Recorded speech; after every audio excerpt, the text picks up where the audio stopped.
This year you went from track days to new racer school that you just did here in about 2 weeks ago. Why don't you tell us about it?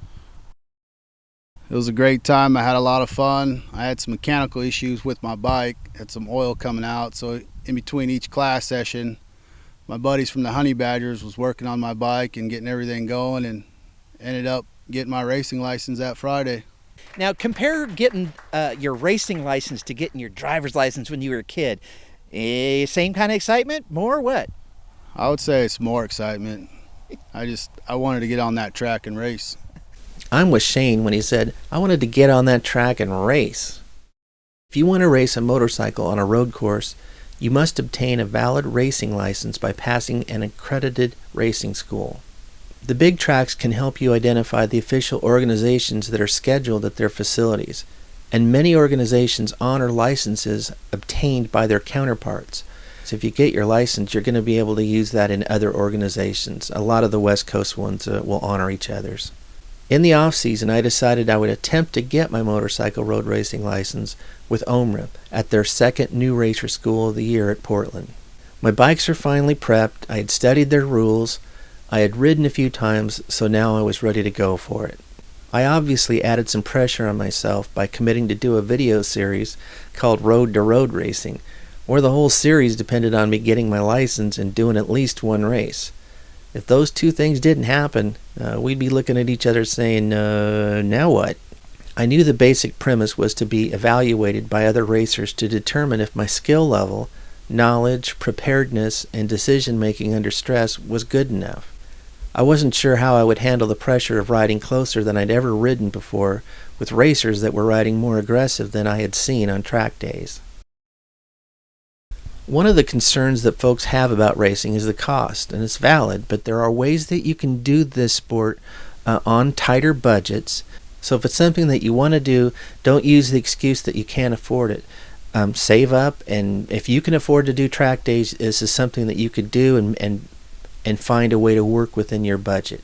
You don't have to go right out and jump in and get all the cool stuff. We all want to get the cool stuff, but you can go out here and get on the track and become a racer and do it in a more affordable way.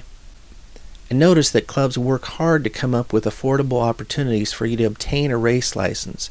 They want new racers, so they make really good deals to get you out there and go through the program. For example, in 2019, OMRA offered NRS for just $199, which is the equivalent of one track day, and that includes the track day. So you would have spent your $199 going to the track day anyway, and then you get the other stuff that comes with it. In their package, that included the track day, on-track drills that start at a comfortable level and gradually increase throughout the day, top-level mentors that won't wreck you. You can attend with minimal track day tech. Even if your bike isn't race prepped, just bring it like you would to do a normal track day. They provide a transponder for your first race. You have to check for the availability though. And then you get free entry to cover your first race. So they're covering your first race, your first time out. I mean, the whole thing is a great value. So if you were going to do a track day anyway, why not get all the perks of riding with experts, practicing drills, and getting your racing license? OMRA provides an in-class introduction on a Thursday night before a race weekend. That covers scenarios on video, presentations, and photos to help identify how to make the best choices. They really drove home how quickly things can happen in front of you and the results of making good or bad choices. They showed situations that should be thought of and practiced regularly before entering the track environment. So this was really good information to get before you go out on the track. Really, it would be good information for everybody to have before you went to a track day. The program that they put on that first night was really great. Now on day 2, we're at the track, and you'll be in a classroom and on the track every hour.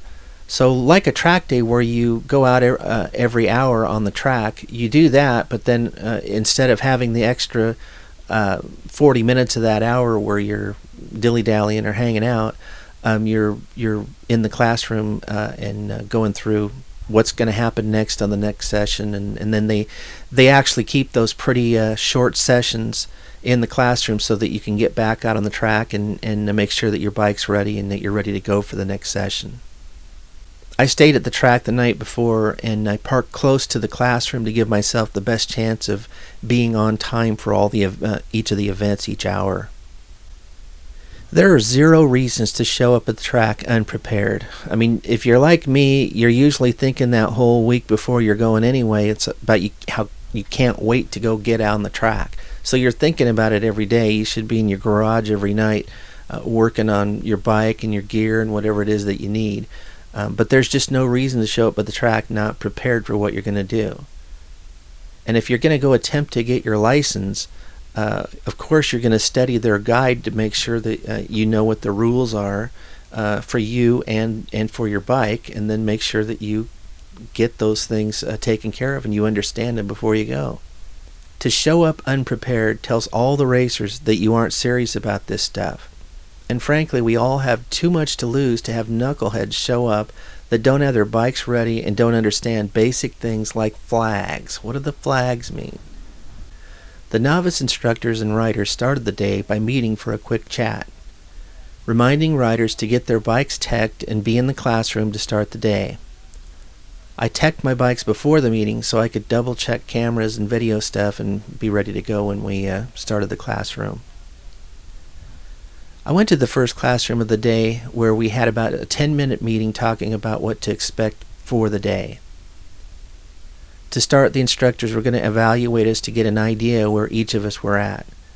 They told us on the first couple of sessions we would ride at 70 to 80%, and then we would rotate our positions in line. They lined up and showed us in the classroom how they wanted us to ride behind the instructor, and then each lap the rider who was directly behind the instructor was to lift their hand, pull over, and then slow down and let the racers that are in their group get in front of them so that they're on the back, and then just rotate through all the riders.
At the beginning of the day, we were all assigned mentors. Mine were Jason Iverson and Paxton Gray. I've hung out with Jason after races, and he helped me with questions regarding setup for the bikes in the off-season. Both are top racers in OMRA, and Paxton is a regular winning racer in the ultra-lightweight class. During one of the sessions, Paxton spent a lot of time riding with me. He would back off on the straights and let me draft and pass him, and pretty much he did that several times on the front straight. And then he would find various locations to pass me out back.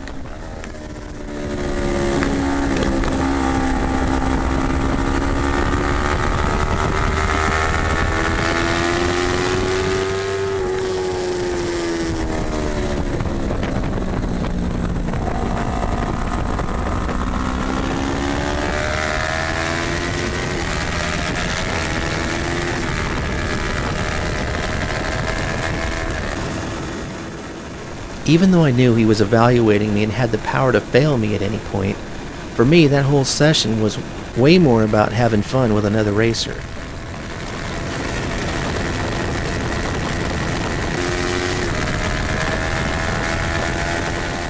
Normally, I'm so far back I don't even get to interface a lot with other people. But for that session, I got to feel more like a real racer, and the result with riding closely with better racers is that interaction will help your speed increase.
At the lunch break, we took the written test.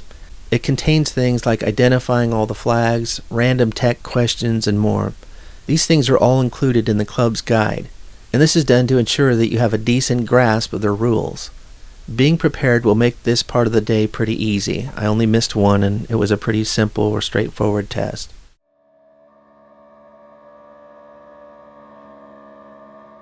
Even though I knew we would eventually be doing practice starts, I didn't practice a single one before that day.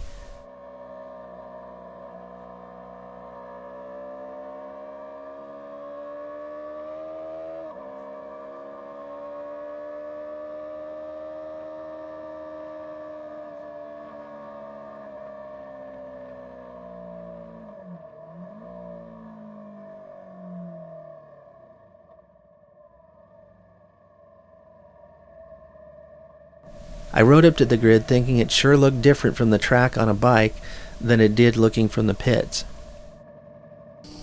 I've seen a lot of starts where guys either wheelied or killed their bikes.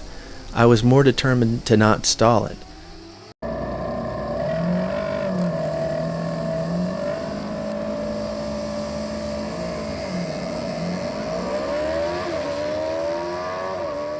The green flag waved and I got to rip into turn 1 just like Valentino for the first time in my life.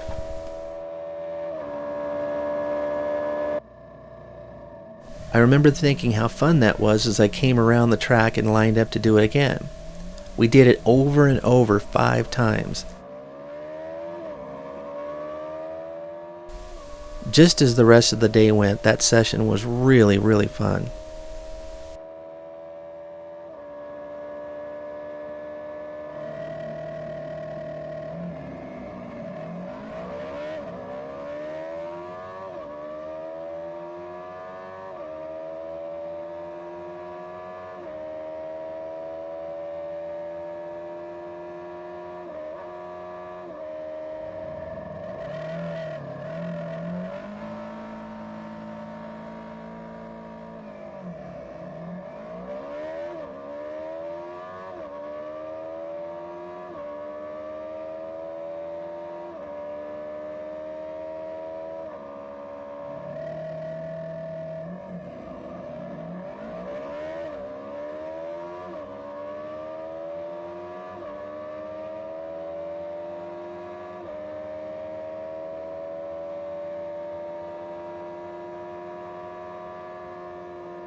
Last, we have a red flag. That means we need to stop the racing, and we do it in this way. It will always be shown waving. It is shown in all the corners. The first thing you do is you indicate to the person behind you that you've seen a red flag by putting up your left hand. Put up your left hand, sit up, don't come off the gas yet, and then ease off the throttle. Unless there is a bike down immediately in front of you, there's no reason to suddenly slow down. Ease off the throttle. Don't create a second incident with a first incident. Come all the way around the track at reduced pace. Come around the track and go to the hot pit. Up to start finish. There we will show you either a P, that means go back to the pit and listen for announcements, or a G, that means we are going back to grid, and when they turn the sign from stop to slow and wave you out on the track, you will get a hot lap and go back to your original grid positions.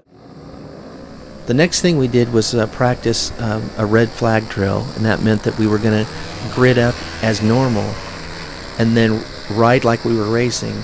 And in the middle of that race, they would throw a red flag, and then we would come into the pit lane, and they would tell us which way to go, whether it's back to the pits or back on the grid. They wanted you to understand the difference between the pit and grid flags, but the big thing here was they wanted to observe you on the track, how you handled and saw the red flag, and how you reacted to that, and that you did all the right things.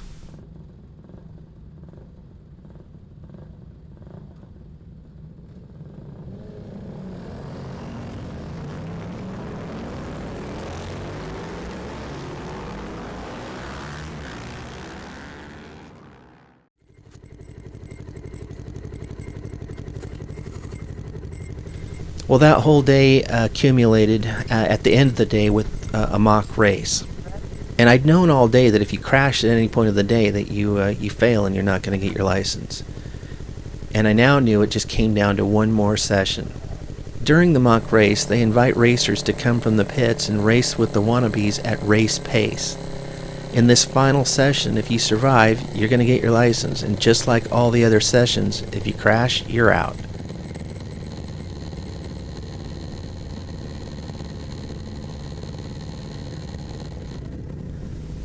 So as I left my pit, I had a little bit of angst wondering how the mock race was going to go. And as I approached the pit exit, I roll up on a couple of my buddies from turn 3.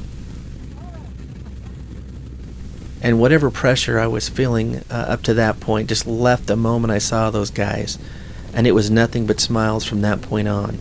I was just going to go out and ride with my boys.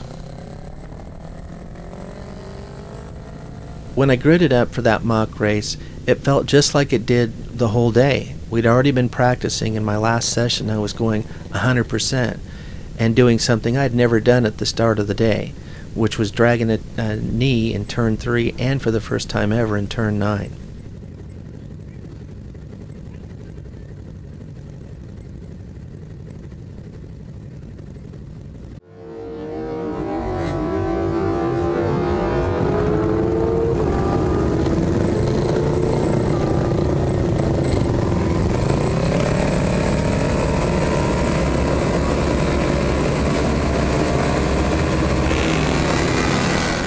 The green flag dropped and the mock race was on.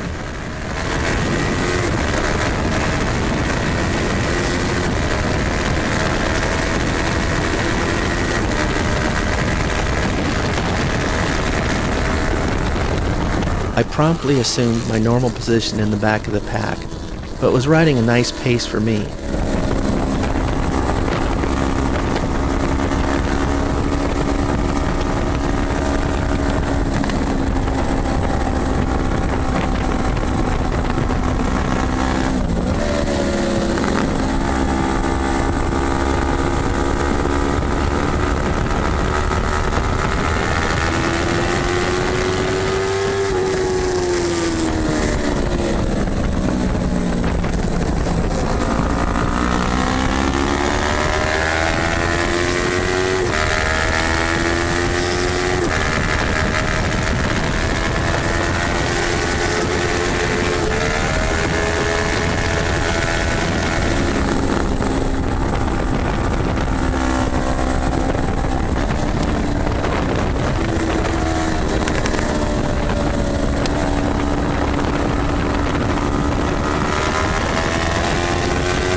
Each lap I rounded, I was closer to my goal of being a licensed racer.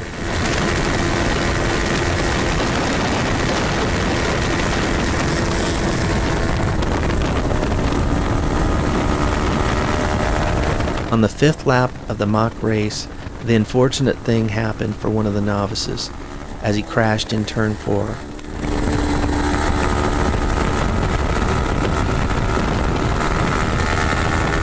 I had seen the debris as I was exiting turn 3. As I rode past the downed rider who was on the track, I just passed him on the inside of turn 4 and headed to turn 5. I looked up for the red flag and thought to myself, if we don't restart, I just got my license.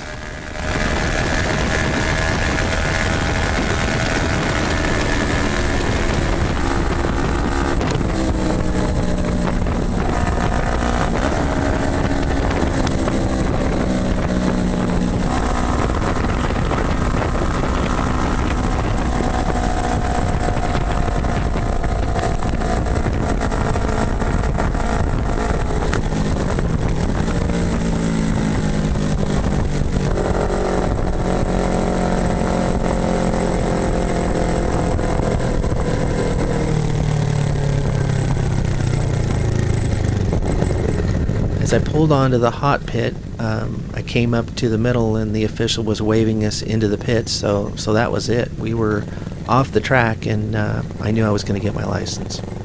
My smile got even bigger.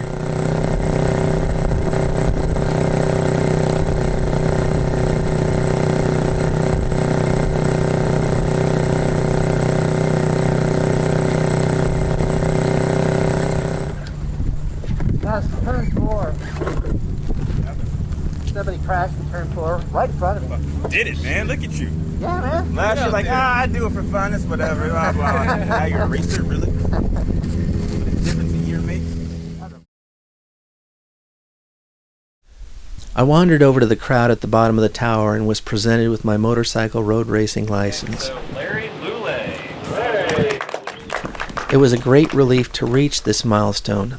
That license was obviously the key accomplishment required for me to have a series called Road to Road Racing. Without that certificate, this series changes significantly. Maybe called Road to Unachieving a Road Racing License? I don't know. But from that point forward, whatever happens, I'm a racer.